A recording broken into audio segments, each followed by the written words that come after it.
Here's the next fun project. Hooker headers. Those are gonna go where the old manifold used to be.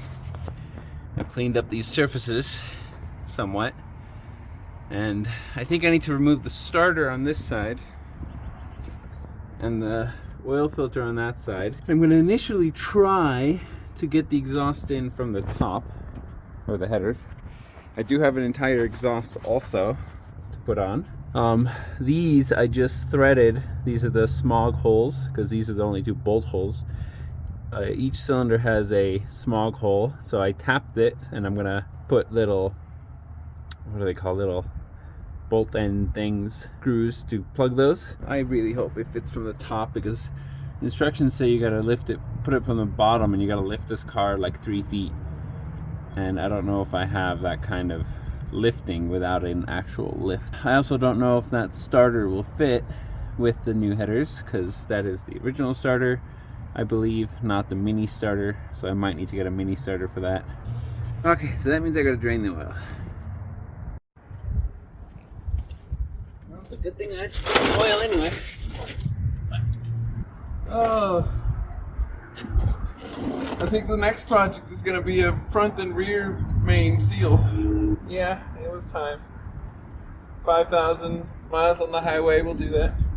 Drove this to work for a couple months, worked 40 miles away, 80 miles a day, 5 days a week.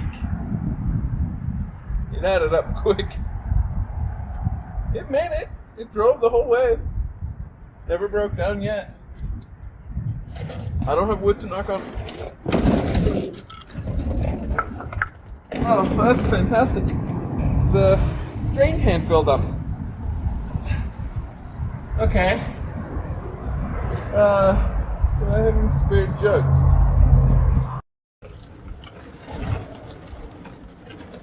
Oh, I drained down some. It doesn't feel full. Well, it's pretty full. If I do that, only.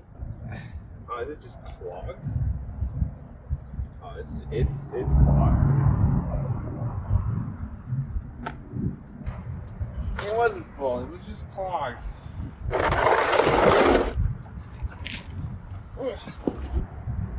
Get this back out again. Man, who put on this oil filter? It's so tight. It was me. I did. Okay. That's tight. So I won't forget later. Okay, let's see if we can fit this header in. Oh, perfect. I put the camera exactly where I need to stand. This goes here. And hopefully, this will fit. Perfect. Yep. That fits. Oh. Okay, let me go get the gasket. Oh, wait. I gotta plug those holes first. So this is what I'm doing for these bottom holes here. They're for the emissions piping. It opens up back into here. And I'm just tapping them. Instructions with the header said to tap it with a 1/4 inch. I had to go up to a 5/16. And I'm just tapping them. I've already tapped this one, so I'm just running it in again because I need to go a little deeper. You just by hand drill it out first to the correct size, and then you turn it once, turn it back 1/4. I gotta do all 8, 4 on this side, 4 on the other side, and then put the studs in, and so the header's on. Yeah, so I got these set screws. That's what they are. 1/4 20, and then I tapped all these to 1/4 20. You can put your finger into the exhaust port. You can feel where the hole comes out. The only thing you don't want is to tap all the way through it and then put a set screw that's poking out. The problem is these holes seem bigger than 1/4 20, so I didn't really get a great thread on these. I'm not worried they're gonna fall through, but they're not really plugging anything right now. They're kind of loose. So I need a larger tap and larger set screws. You take the header out. actually, I'll just bolt it on quickly, just to hold it there. That, yeah. The oil dipstick tube, you gotta bend up also, because the headers hit it. No, let's not mess with that.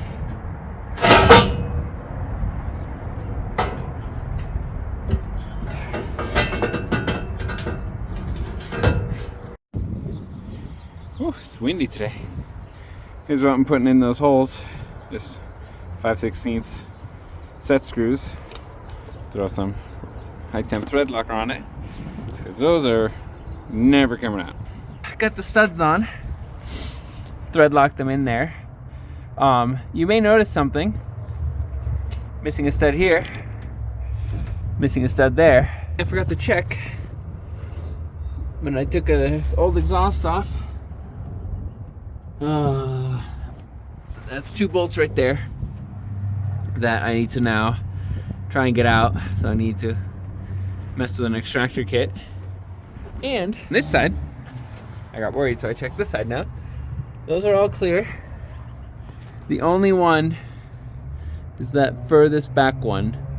And of course, that's also where I had my leak. Exhaust leak. Yeah, see, that one's plugged. But goddamn, it's always the edges. Always. I still have to tap this side also. Alright, alright. Ooh, I got scared. So I drilled these out. Got new studs in them already on both of these. I was not able to extract them, so I just I drilled through them and tapped them again, just to have them in here. It's not like these are gonna be performance or anything, so it should be fine. They're not perfectly exactly where they were before, but I'm hoping they'll stay in. What happened though is I drilled this, and all of a sudden coolant started pouring out. I'm like, oh no, did I drill too far? No, these end ones just open up into coolant, and you got to put RTV on them. The other side is giving me a bit more trouble because I just don't have the space with this in the way to drill that back hole.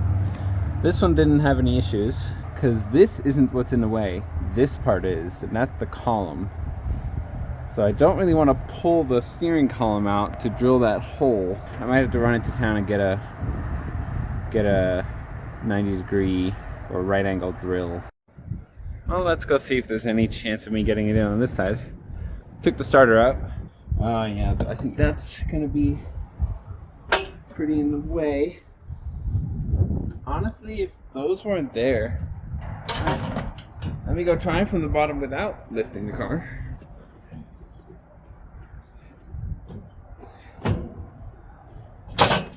Oh, sick.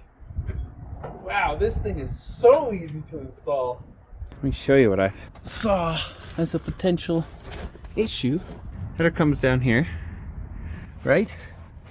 But it points directly into this evap canister thing that looks like it's plumbed into that transfer case. I gotta figure out what that is, because I think the exhaust is supposed to come through here. All right, got the exhaust in, nice and shiny. Had some, it needed some persuasion here, but this nut and that nut are so tight against there. And this one I had to turn like a quarter turn at a time. It just would not go in, but eventually got tight. Couldn't even fit a washer on that one. But they're all tight. It's in there. Gasket's in. So, one side down. Driver's side goes from the bottom.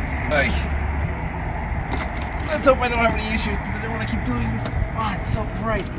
Put over here. And then just go straight up. That's it, go up. Oh, there we go. Okay. Okay. So I gotta put the gasket back on. I gotta really climb in there. Or take that off for now. Where'd the gasket go? What happened to the gasket? I just had it. Am I blind? Am I missing it somewhere? Okay. Hang this back there. Right up with the gasket.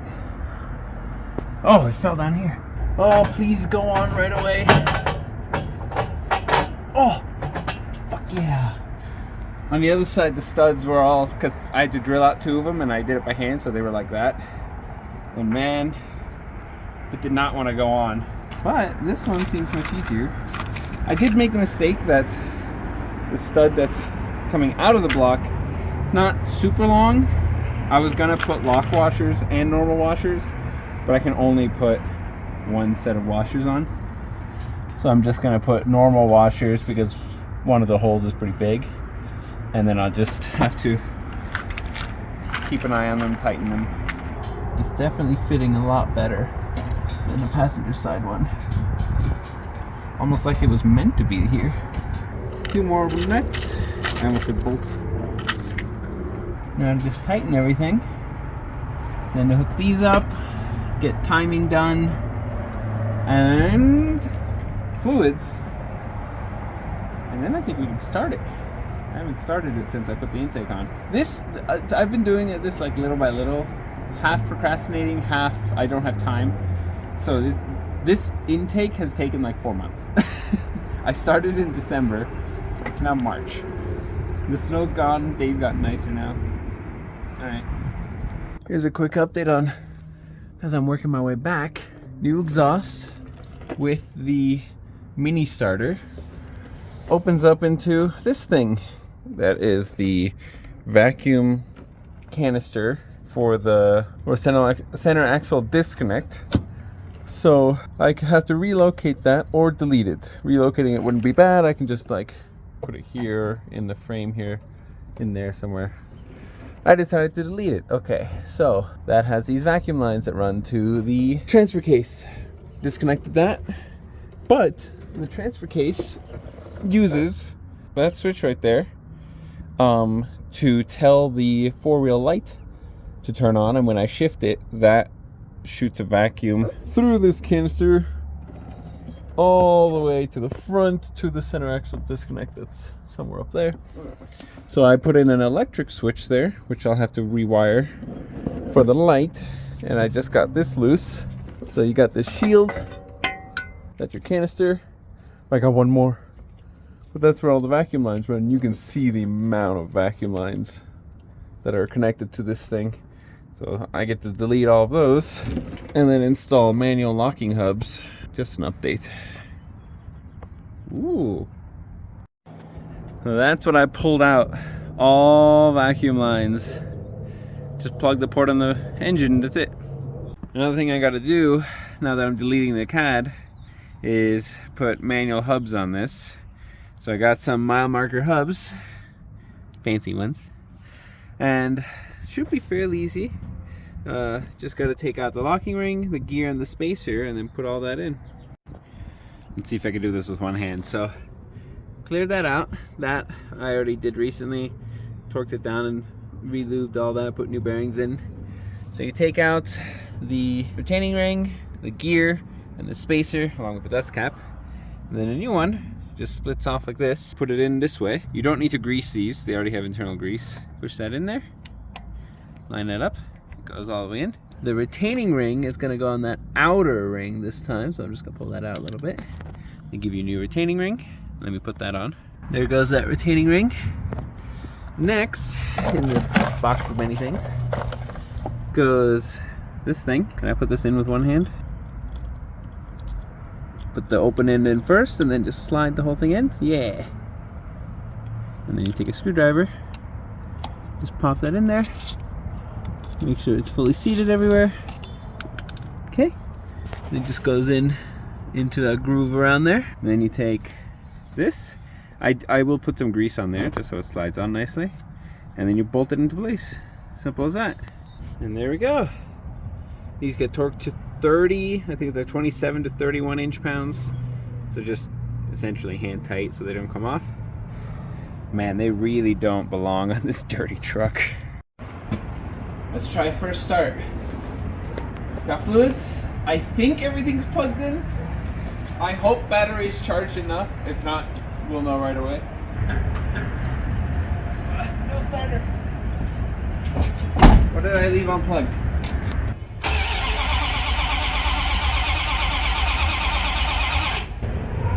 Okay, there was a loose plug on the starter relay. This will be loud because it's open header. It's gonna go for a while because it's gonna pump fuel.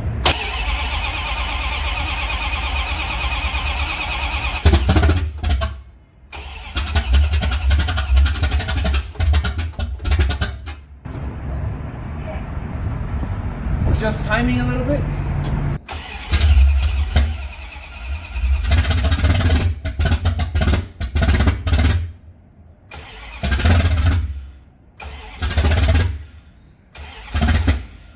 Okay. Timing's still off. The distributor came out, so I'm just guessing here.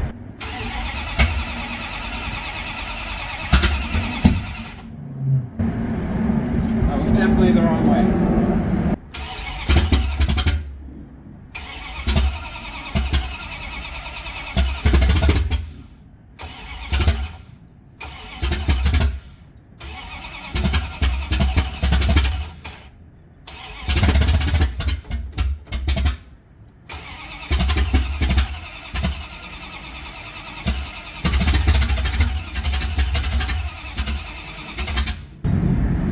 Well, it's closer.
Oh, I think the distributor's...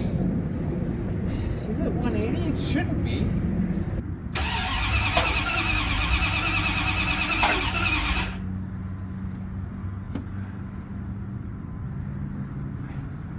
Good?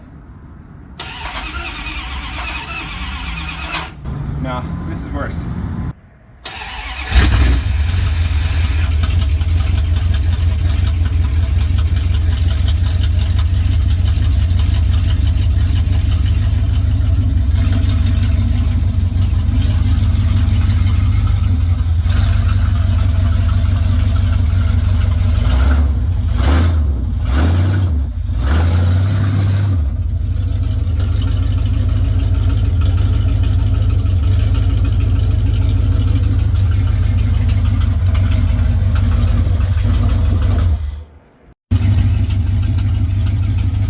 Still gotta tune it.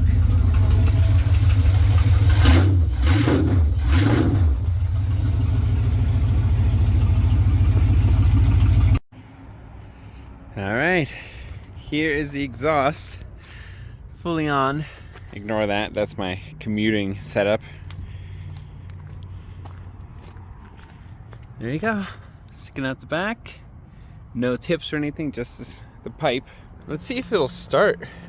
This thing has been sitting for 4 days now. It's 102 degrees out, very hot out. It's 0% humidity. I guarantee you the carb is completely empty. So it's gonna be cranking for a bit.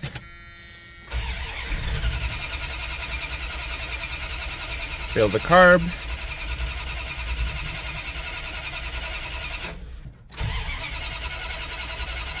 Come on.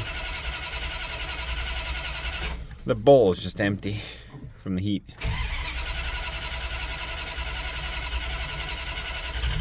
Oh, there we go. Okay. Couple cranks.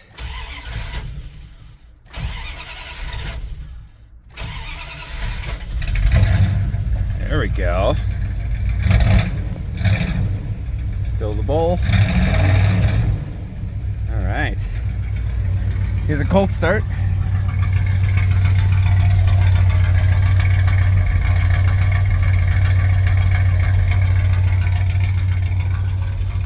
Got a misfire on camera.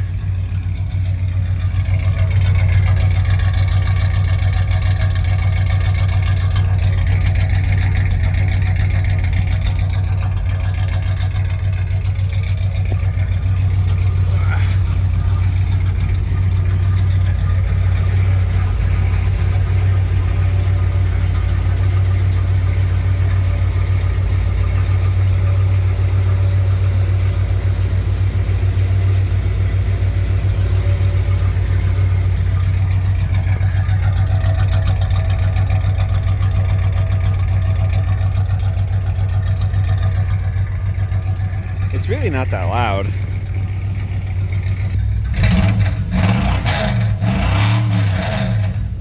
But it sounds so good. AC. It's very hot, but the AC works. Nice and cold. It is still somewhat cold, so it may not like driving very well.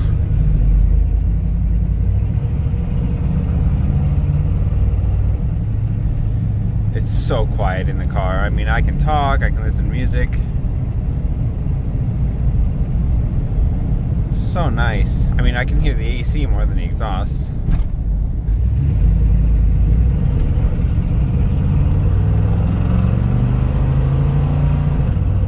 I mean, it's definitely not super quiet, but the two mufflers are fine. I'm gonna put the window down.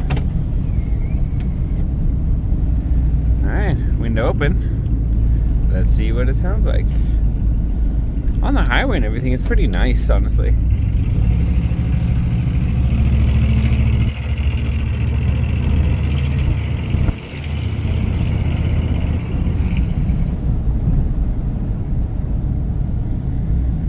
Oh, there's Sterling.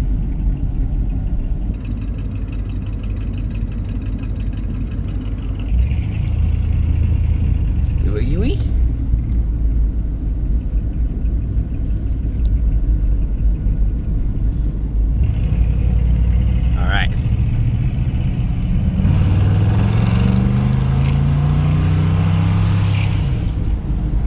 Sounds pretty good. I think it's fun to drive with the new intake and exhaust. It's definitely got way more pep than it used to. And I fixed the oil pressure gauge. That's working.